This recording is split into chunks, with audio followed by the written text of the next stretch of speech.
Shalom, merdeka.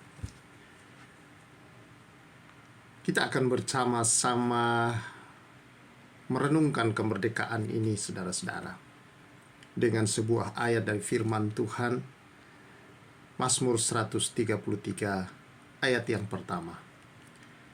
Demikian firman Tuhan, sungguh alangkah baiknya dan indahnya apabila saudara-saudara diam bersama dengan rukun. Saudara yang saya kasih dalam Tuhan Yesus, tidak terasa waktu berjalan. Begitu cepat rasanya.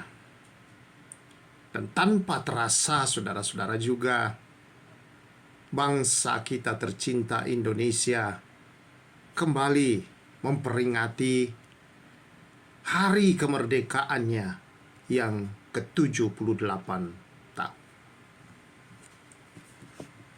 Hari ini, saudara-saudara, kita kembali beroleh kesempatan.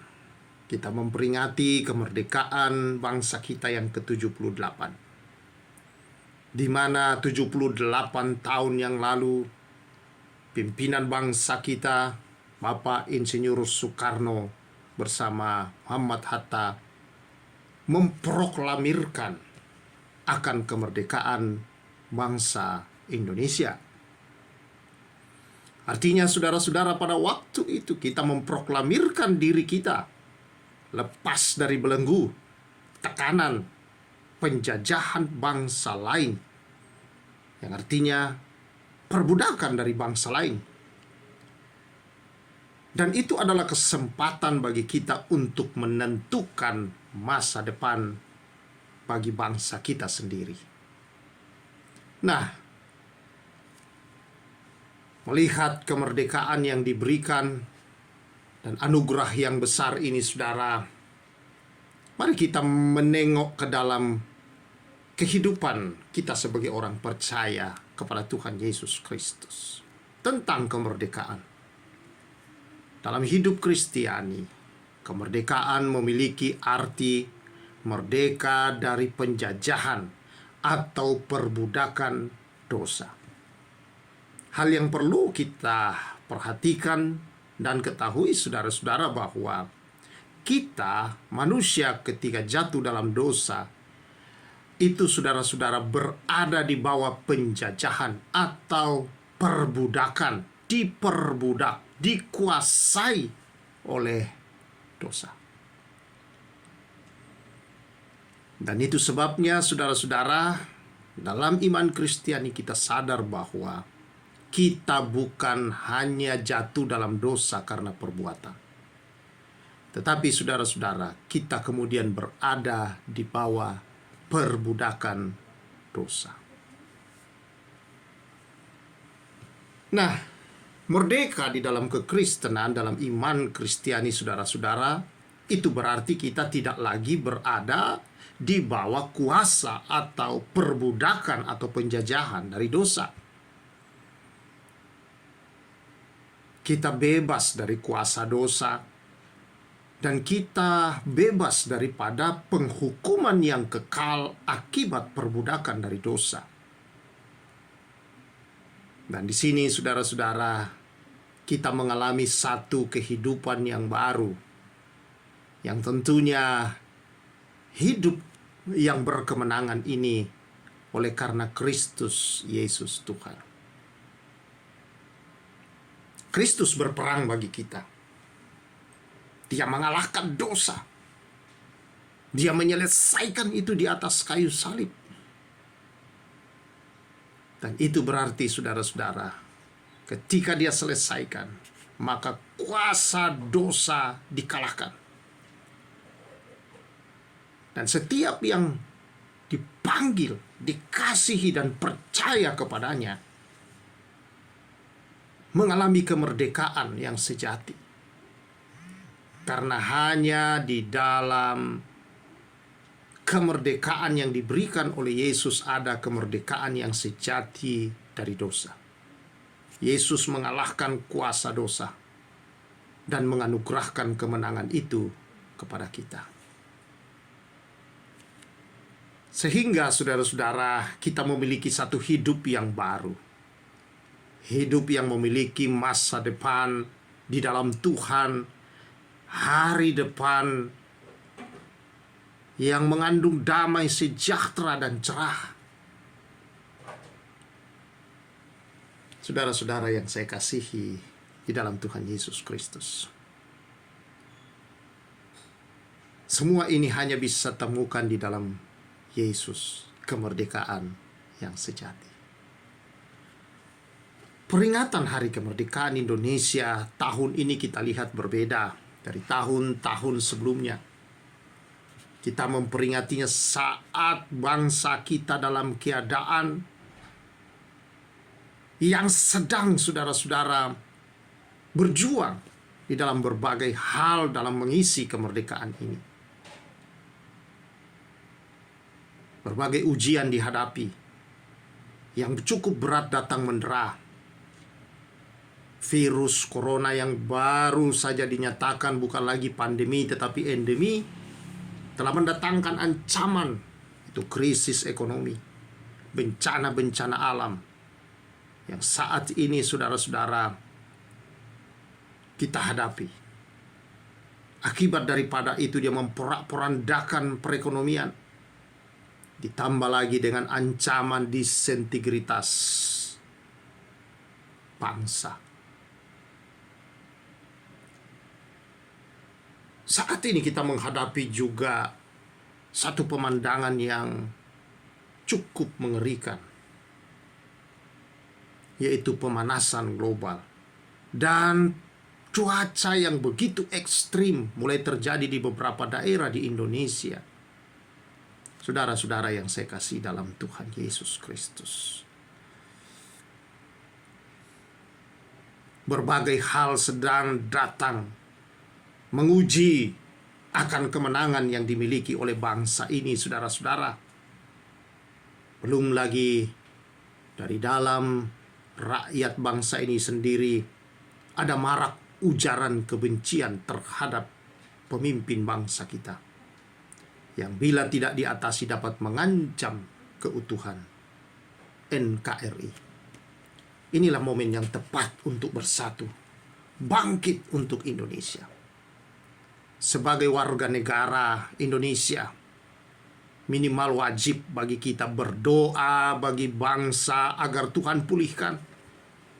2 Tawarik 7:14 berkata, "Dan umatku yang atasnya namaku disebut merendahkan diri, berdoa dan mencari wajahku, lalu berbalik dari jalan-jalannya yang jahat, maka aku akan mendengar dari surga dan mengampuni dosa mereka serta memulihkan negeri mereka." Saudara-saudara yang saya kasih dalam Tuhan Yesus, marilah sebagai orang-orang percaya dan sebagai bangsa, kita tinggalkan egoisme kita demi keutuhan bangsa dan kesatuan bangsa kita. Kita harus ingat, kesatuan bukan berarti kita seragam. Tetapi kesatuan, saudara-saudara, itu adalah saling menghargai, melengkapi di tengah perbedaan. Sebagaimana yang menjadi semboyan atas bangsa kita ini, Bhinneka Tunggal Ika. Walau kita berbeda dalam berbagai hal, suku, bangsa, dan bahasa, dan begitu beragam di bangsa kita, tetapi kita adalah satu bangsa, yaitu Indonesia. Nah, sesuai dengan pembacaan firman Tuhan pada hari ini, saudara, bahwa kesatuan adalah kehendak Tuhan. Jadi Tuhan tidak menghendaki adanya perselisihan, perpecahan, adanya iri hati, saudara-saudara. Tuhan tidak menghendaki adanya percideraan di antara kita. Dan dikatakan, saudara-saudara, bahwa di dalam kesatuan itulah Allah memerintahkan berkat-Nya ke sana. Ya, dalam ayat 3 dikatakan, kesanalah Tuhan memerintahkan berkat kehidupan untuk selama-lamanya. Saudara yang saya kasihi dalam Tuhan Yesus, mari sebagai orang-orang percaya di bangsa ini kita berdoa. Kita membawa bangsa kita tetap bersatu. supaya tidak terjadi perpecahan di tengah-tengah tahun politik ini. Bagaimanapun situasi tahun politik, kita percaya kalau orang-orang percaya di bangsa ini tetap beriman dengan menunjukkan kasihnya, hidup saleh, hidup benar, meninggalkan jalan-jalan yang jahat, dan hidup dalam doa untuk bangsa ini, maka kita tahu bangsa kita ada di dalam kuasa naungan kasih Tuhan. Dalam kitab Lukas 11 ayat 17 dikatakan, setiap kerajaan yang terpecah-pecah pasti binasa. Setiap rumah tangga yang terpecah-pecah pasti runtuh. Itulah hal yang tidak kita harapkan atas bangsa ini. Dan untuk itulah Tuhan menempatkan saudara dan saya di bangsa ini.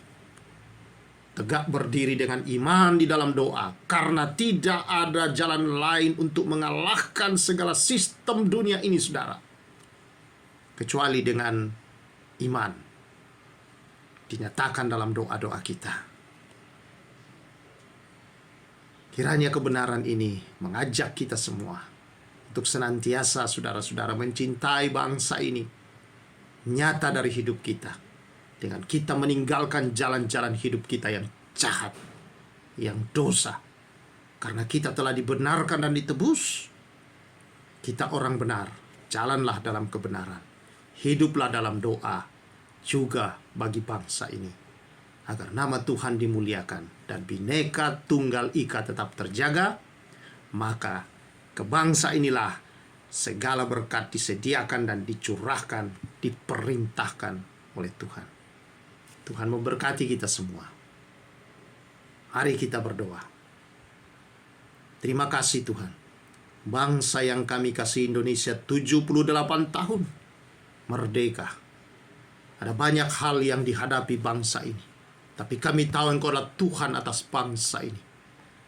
Kami percaya Tuhan, Engkau adalah Allah yang memberi yang terbaik bagi bangsa ini, menyatakan kemuliaan-Mu, dan menghancurkan segala perpecahan, pertikaian, perselisihan, dan juga percideraan atas bangsa. Dan lebih dari itu, memerintahkan roh kesatuan daripadamu. Dan juga ya Tuhan, berkat-berkat-Mu dinyatakan lebih lagi atas bangsa ini. Nah, bangsa ini juga menjadi berkat bagi bangsa-bangsa lain, bagi kemuliaan nama Bapa di surga. Di dalam nama Yesus, berkati pemimpin kami dari presiden, wakil presiden, sampai kepada yang terendah di pelosok-pelosok. Lawatan kasih karunia menyertai mereka. Di dalam nama Yesus, kami bersyukur. Amin. Kiranya kasih karunia Tuhan menyertai kita sebagai orang-orang percaya berdiri tegak dan tetap mengisi kemerdekaan ini dengan hidup yang benar berdasarkan anugerah Tuhan, di mana berkat yang Tuhan perintahkan kepada bangsa ini itu adalah melalui saudara dan saya sebagai orang-orang percaya. Dengan cara hidup yang benar, berkat atas bangsa dan kehidupan kita semakin berlimpah-limpah dari Tuhan. Tuhan menyertai kita. Saya Pastor Samuel Asaryarapa menyampaikan, merdeka, merdeka, merdeka.